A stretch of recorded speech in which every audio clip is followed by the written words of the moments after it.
देखिए देश का सवाल मेरे साथ सोमवार से शनिवार शाम 5 बजे सिर्फ इंडिया न्यूज पर। खास खबर के सह प्रायोजक हैं MDH देगी मिर्च का तड़का, अंग अंग फड़का। MDH देगी मिर्च और शिफ्टिंग की टेंशन बड़े भैया है ना, agrawalpackers.in, DRS ग्रुप 9360014001।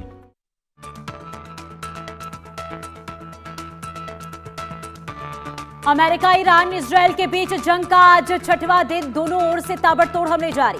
अमेरिका का दावा, बहुत जल्द कर लेंगे ईरान के एयर स्पेस पर कब्जा।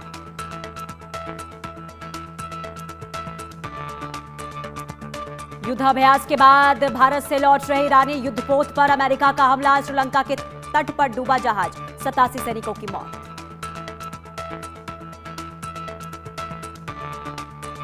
अमेरिकी सीनेट से राष्ट्रपति ट्रंप को बड़ी राहत, ईरान पर सैन्य हमले सीमित रखने का प्रस्ताव गिरा। ट्रंप ने की अपनी सेना की तारीफ, कहा 87 सालों तक ईरान बना रहा खतरा, अब खात्मे के साथ लेंगे दम।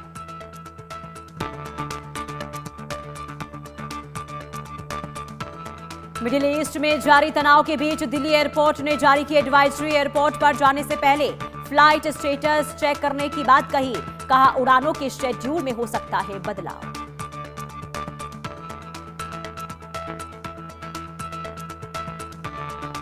राज्यसभा जाने पर सीएम नीतीश का बड़ा बयान, कहा मैं राज्यसभा का सदस्य बनना चाहता हूं, बिहार में नई सरकार को मेरा पूरा सहयोग। नीतीश के राज्यसभा जाने के फैसले के बाद जेडीयू कार्यकर्ताओं का जोरदार हंगामा।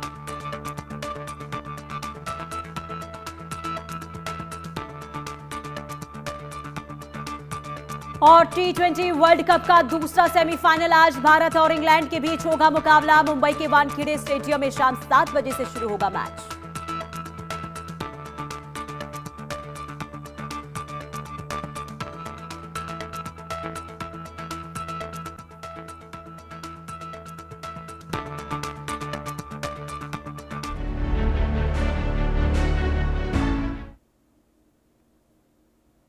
नमस्कार, इंडिया न्यूज देख रहे हैं आप और मैं हूं आपके साथ पुनीता सिंह। यात्रीगण कृपया ध्यान दें, जी हां, ये खबर अगर आप यात्रा कर रहे हैं तो आपके लिए बहुत जरूरी हो जाता है। दरअसल देखिए, मिडिल ईस्ट में अमेरिका, इजरायल और ईरान के बीच चल रही लड़ाई का असर फ्लाइट पर भी साफ और सीधे तौर पर देखने को मिल रहा है, क्योंकि दोनों तरफ से लगातार हमले हो रहे हैं, जिससे साफ यह है कि यह संकट अभी जल्द खत्म नहीं होता हुआ नजर आ रहा है। हालात सुधरने के कोई संकेत फिलहाल नजर नहीं आ रहे हैं और इस टकराव का असर कई देशों पर सीधे तौर पर जो है वो देखने को मिल रहा है। खास करके देखिए, खास करके अरब के मुस्लिम देशों के नागरिकों को मुश्किलों का सामना इस वक्त करना पड़ रहा है। लगातार हो रहे हमलों में अब तक सैकड़ों लोगों की जान जा चुकी है और रिपोर्ट्स के मुताबिक ईरान में मरने वालों की जो संख्या है 1000 से ज्यादा हो गई है। और इसके अलावा आपको बता दें कि लेबनान में करीब 60 और इजराइल में लगभग 12 से ज्यादा लोगों की मौत हुई है। और इस संघर्ष में अमेरिका के 6 सैनिकों के मारे जाने की भी खबर है और बढ़ते तनाव का असर सीधे तौर पर अब हवाई यात्रा पर भी देखने को मिल रहा है।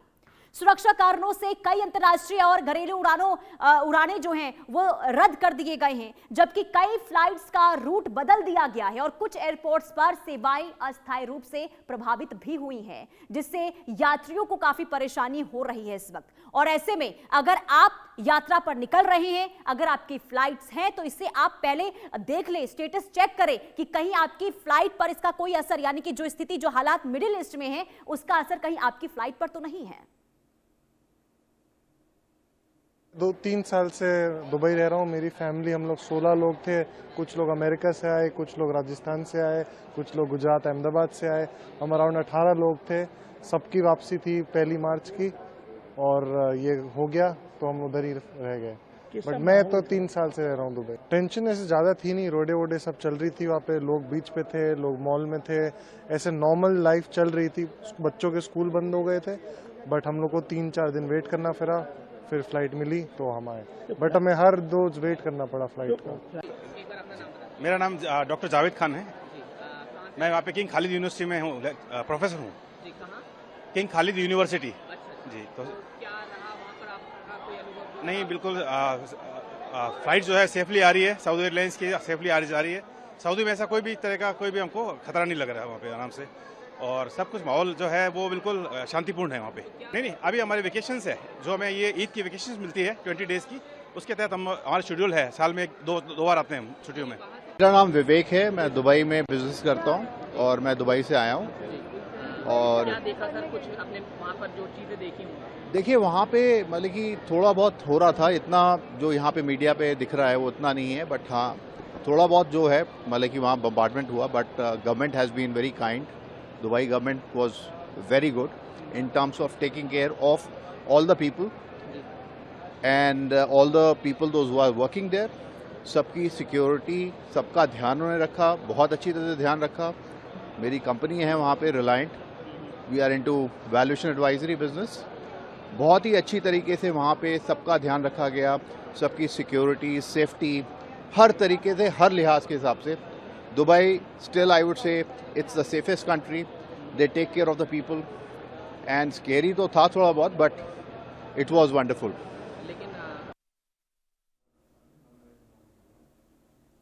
तो यात्रियों को आपने सुना, हमारे दो संवाददाता वर्षा लखनऊ से हमारे साथ लाइव जुड़ी हुई हैं, जावेद दिल्ली से हमारे साथ लाइव जुड़े हुए हैं। सबसे पहले जावेद, अब मैं आप दोनों के पास आऊंगी, लेकिन उससे पहले जरा ये देखिए एडवाइजरी जो जारी की गई है उसके बारे में आपको जानकारी दे दें। यात्रियों के लिए दरअसल एक नई एडवाइजरी जारी की गई है और इसमें यह कहा गया है कि यात्रियों को अगर अब यात्रा कर रहे हैं, उनकी फ्लाइट है, तो उससे पहले आप स्टेटस जरूर चेक कर ले ताकि किसी भी तरीके से कोई परेशानी आपको ना हो। जावेद, मैं आपके पास आऊंगी, दिल्ली में क्या स्थिति, अभी कितनी फ्लाइट कैंसिल हुई है, कहां की फ्लाइट कैंसिल हुई है, क्या मिडिल ईस्ट का असर उड़ानों पर किस तरीके से देखने को मिल रहा है, पूरी डिटेल से विस्तार से जानकारी दीजिए, क्या अभी स्थिति बनी हुई है? देखिए पूरी तरह जिस तरीके से इजराइल, ईरान और अमेरिका के बीच जिस तरीके से युद्ध छिड़ा हुआ है, जंग लगातार जारी है, ऐसे में जो है वहां पर कई जो उड़ानें हैं वो पूरी तरीके से रद्द कर दी गई है और कई रूट को डाइवर्ट कर दिया गया है। और जंग के हालात को देखते हुए कई फ्लाइटों की रूट को डाइवर्जन के बाद भी उनके रूट को जो है कैंसिल कर दिया गया है। ज्यादातर जो है भारतीय जो मिडिल ईस्ट कंट्री की अगर हम बात करें, दुबई की बात करें या फिर हम कतर की बात करें या फिर हम जॉर्डन की बात करें, तमाम देशों में जो है ज्यादातर सैकड़ों की तादाद में जो भारतीय है वहां पर हजारों की तादाद में वहां पर रह रहे हैं। ऐसे में कई जो उड़ानें हैं वहां पर जो है इमरजेंसी जो है यहाँ पर उड़ानें जो की गई थी जंग के दौरान, जो भारतीयों को लेकर लगातार जो फ्लाइटें पहुंच रही हैं। अगर हम लखनऊ की बात करें तो लखनऊ के जो है चौधरी चरण सिंह एयरपोर्ट की अगर हम बात करें तो यहाँ पे भी कई जो फ्लाइट्स हैं उनको रद्द कर दिया गया है, कैंसिल कर दिया गया है। और लगातार जिस तरीके से अभी आसार है, हालात है, उसको देखते हुए ऐसा साफ दिख रहा है कि ये जो जंग है ये अभी रुकने वाला नहीं है। ऐसे में जो लगातार जो भारतीय वहां पर फंसे हुए हैं मिडिल ईस्ट की कंट्री में, उनको लगातार लाने की कोशिश कवायद शुरू है।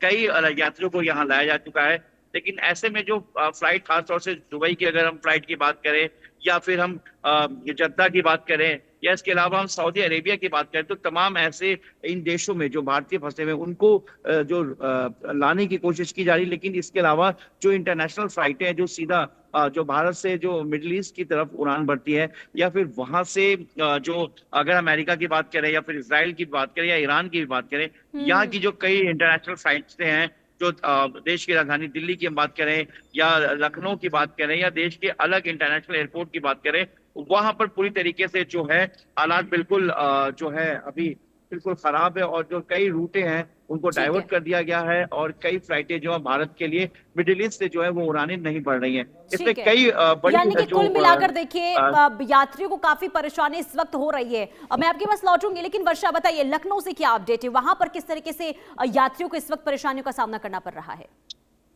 देखिए जिस तरीके से उत्तर प्रदेश की पूरी मैं बात करती हूँ, क्योंकि जंग के माहौल में उत्तर प्रदेश के सबसे ज्यादा जो लोग हैं वो कहीं ना कहीं फंसे हुए हैं और पूरी तरीके से ये माना जा रहा है कि जो जंग की स्थिति चल रही है उसमें उत्तर प्रदेश में राजधानी लखनऊ में जितनी भी फ्लाइटें, लगभग 10 से ज्यादा फ्लाइटें कैंसिल की गई थी कल भी, और आज भी कई ऐसे फ्लाइटें हैं जिनको कैंसिल कर रखी गई है। रूट डाइवर्ट हुआ, लेकिन रूट डाइवर्ट होने के साथ साथ उसको कैंसिल कर दिया गया।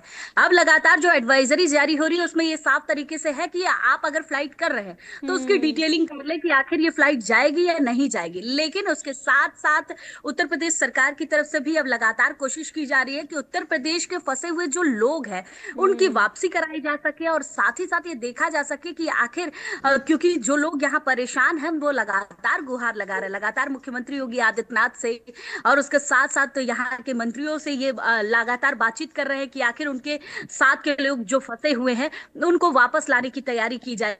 कुछ लोग तो ऐसे भी रहे कि वो घूमने फिरने के लिए गए, लेकिन फिर उसके बावजूद वो वहां पर फंस गए। तो ऐसे लोगों को भी वापस लाने की जो तैयारी है वो सरकार की तरफ से की जा रही है। लेकिन जिस तरीके से जंग की स्थिति बनी हुई है उसमें जो तैयारी है वो सरकार की तरफ से, और जिस तरीके की एडवाइजरी अब जारी हो रही है उस पर विशेष ध्यान दिया जा रहा है। और सरकार की तरफ से साफ कहा गया है कि जो लोग हैं, जो यात्री वहां पर है और जो लोग यहाँ पर लगातार इस चीज की फिक्र कर रहे हैं, वो ध्यान से ये सारी चीजें देखते रहे और जानते रहे, क्योंकि फिर उनको वापस लाने की जो तैयारी है वो इसी से की जाएगी। और साथ ही साथ लगातार जो एडवाइजरी जारी हो रही है उस पर विशेष ध्यान दिया जा रहा है सरकार की तरफ से। बिल्कुल। और देखिए, क्योंकि ये बहुत बड़ी मुसीबत है, क्योंकि लोग डरे हुए हैं, जो भारत के लोग अलग अलग खाड़ी देशों में इस वक्त रह रहे हैं, उनके अंदर कहीं ना कहीं चिंता का माहौल जरूर देखने को मिल रहा है। और ऐसे में जावेद, अब किस तरीके से कदम उठाया जा रहा है उन लोगों को लाने के लिए जो इस वक्त मिडिल ईस्ट के अलग अलग देशों में फंसे हुए हैं, और क्या एक लिस्ट तैयार कर ली गई है कि कितनी तादाद में लोग अलग अलग हिस्सों में इस वक्त रह रहे हैं और उन्हें कब तक वहां से वापस लाया जाएगा?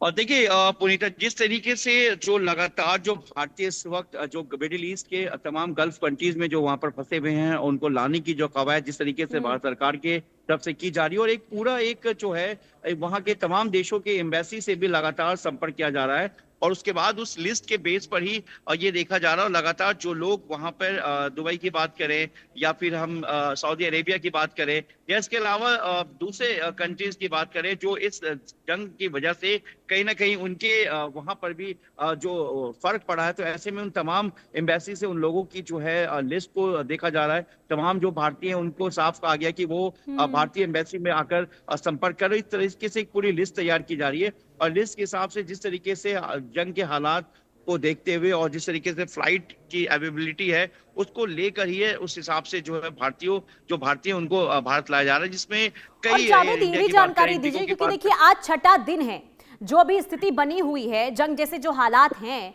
अब छठा दिन इसका है, और इन 6 दिनों में कितनी फ्लाइट्स रद्द हुई हैं?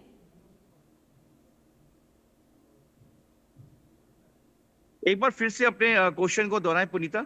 जावेद, अभी क्योंकि 6 दिन बीत चुके हैं, जंग अभी भी जारी है, इन 6 दिनों में कितनी फ्लाइट्स रद्द हुई हैं और किस तरीके से उड़ानों पर इसका असर देखने को मिल रहा है? जावेद देखिए, बिल्कुल जो है तकरीबन, ठीक है, चलिए जावेद मैं आपके पास लौटूंगी। वर्षा, क्योंकि देखिए स्थिति बहुत ज्यादा खराब है और लोग काफी डरे हुए हैं। ऐसे में कोशिश ये जारी है कि उन लोगों को जल्द से जल्द लाया जाए जो इस वक्त मिडिल ईस्ट में फंसे हुए हैं, लेकिन अभी क्या वहां पर तैयारी हो रही है और किस तरीके से वहां पर, क्योंकि उड़ानों पर सीधे तौर पर असर देखने को मिल रहा है, खास करके अगर हम लखनऊ की बात करते हैं तो यात्रियों को वहां पर किस कदर परेशानी हो रही है। उड़ानें रद्द होने की वजह से रूट डाइवर्ट कर दिए गए हैं, उन्हें एक जगह से दूसरी जगह जाने में किस कदर परेशानियों का सामना करना पड़ रहा है इस वक्त? देखिए, अगर राजधानी लखनऊ की बात करें तो राजधानी लखनऊ में जिस तरीके से चौधरी चरण सिंह एयरपोर्ट से ज्यादातर फ्लाइटें गल्फ कंट्री के लिए जाती हैं, तो जो लोग काफी लंबे समय से अपनी फ्लाइटों की टिकट करा चुके हैं और जो लोग एयरपोर्ट पर पहुंच रहे हैं वो एक एडवाइजरी के तहत उनको वापस भेजा जा रहा है, और उसी तरीके का इंतजाम भी किया गया, क्योंकि जिस तरीके से 6 दिन से जंग के हालात बने हुए हैं, जाहिर सी बात है पूरी तरीके से एयरपोर्ट अथॉरिटी ने पूरी जो जिम्मेदारी ले रखी है, और जिस तरीके से फ्लाइटों को कैंसिल करने के साथ साथ लगातार जो नोटिफिकेशन भेजा जा रहा है लोगों को कि आप वहां पर अभी नहीं जाए, क्योंकि लगातार वहां की स्थिति जो है वो अभी खराब देखी जा रही है। जंग की स्थिति में पूरी तरीके से जो लोग फंसे हुए हैं, उनके परिवार के लोग जो लगातार परेशान हो रहे हैं, उनसे उत्तर प्रदेश सरकार के लोग लगातार कांटेक्ट कर रहे हैं और जानने की कोशिश कर रहे हैं कि आखिर उनकी स्थिति वहां पर क्या है, किस तरीके से वो रह रहे हैं और किस तरीके का जंग का माहौल लगातार वहां पर जारी देखिए है। वर्षा, परिवार वालों के ये अंदर चिंता लाजमी ही है, क्योंकि तस्वीर जो वहां से सामने आ रही है, ऐसे में एक मात्र रास्ता यही बचता है कि प्रशासन से गुहार लगाई जाए कि उनके जो अपने हैं, वो जो फंसे हुए, उन्हें जल्द से जल्द अब स्वदेश वापस लौटाया जाए। बहुत शुक्रिया आप दोनों का तमाम जानकारी देने के लिए। कुल मिलाकर देखिए, अब उम्मीद इसी बात की है और कोशिश यही, प्रार्थना दुआओं का दौर जारी है कि उनके जो अपने फंसे हुए हैं अलग अलग खाड़ी देशों में, उन्हें सुरक्षित भारत वापस लाया जाए। बहरहाल आगे बढ़ते हैं और बड़ी खबर गुजरात से सामने आ रही है, जहां भुज कोर्ट को उड़ाने की धमकी मिली है और जज को ईमेल के जरिए ये